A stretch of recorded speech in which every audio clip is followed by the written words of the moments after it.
When you rush towards others driven by eros, which means a passionate desire, but you don't have much experience or knowledge, you end up making a lot of mistakes.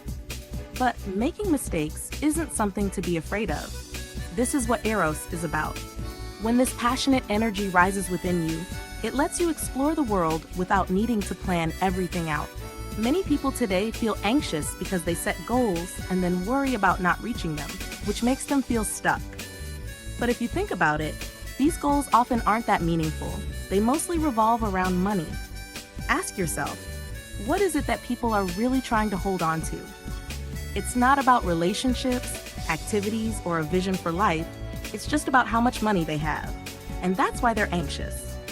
But does having money take away that anxiety? If so, why do we see people with lots of money doing strange things? We see this every day. Despite having so much money and reaching high positions, why don't they seem to have peace? It's because chasing only money and power is like setting yourself on fire. They don't realize that having these things doesn't mean you're taking care of your life, and no one ever taught us this. It's the same for you.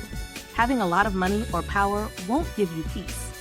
So if you let eros guide your youth, you shouldn't focus on having a specific goal. What should you focus on instead? Meeting people. Connecting with others. Youth should be willing to go through anything to connect with others. Look at the flowers in spring. They just connect with whatever is nearby. Trees, plants, whatever they can climb on or grow next to. And over time, as summer comes, they take their shape.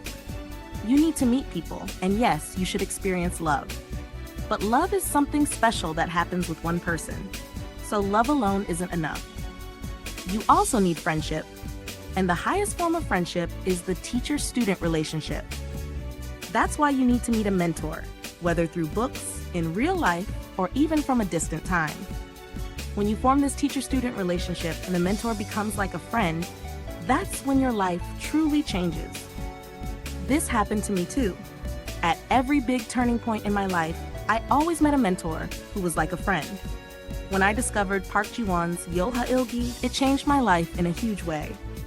After that, I became confident in life and no longer felt the need to follow society's values. Why would you give up such a deep vision and background? This drive to run toward the world and connect with people, that's eros. But eros is also a chaotic force. The way young people charge ahead without thinking isn't organized or predictable, right? When you run towards this chaos, the ability to add rhythm and vision to it is what we call logos. During youth, eros and logos need to work together. Logos represents intellect, wisdom, and a passion for truth. Logos is what most powerfully awakens and excites youth, pushing them to leave their old selves behind and become new people. Since the beginning of time, humans have never given up their passion for truth. Like the monk from Journey to the West who traveled far and wide, logos gives you the strength to endure challenges. Once someone experiences the joy that comes from truth, they never go back to the way they were before. So university is really the golden age of youth, where eros and logos meet. The word university is related to the idea of universal, meaning universal knowledge, truth. This is where young people sharpen their minds. So the most exciting time in life is when the passionate energy of eros meets the vision of logos, making the college years the peak of life. That's why in the past, not being able to go to college was so disappointing. That's why so many people worked together to build so many universities. But no one expected that students would end up like this, without either eros or logos. Some people even say, is this what I worked so hard for during the democratization movement? I never thought students and young people would end up like this. But why have students become like this? It's because eros can't come alive without logos. Most people think that if you want to fall in love, you have to give up studying, or that if you study hard and achieve intellectual success, you'll become less attractive. But the opposite is true.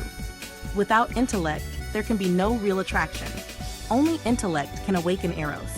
Why? Because intellect is the desire to create new paths and values. So when you love someone, whether it's romantic love, friendship, or the warmth between a mentor and student, you should work hard to give each other life. You shouldn't be focused on owning or clinging to each other.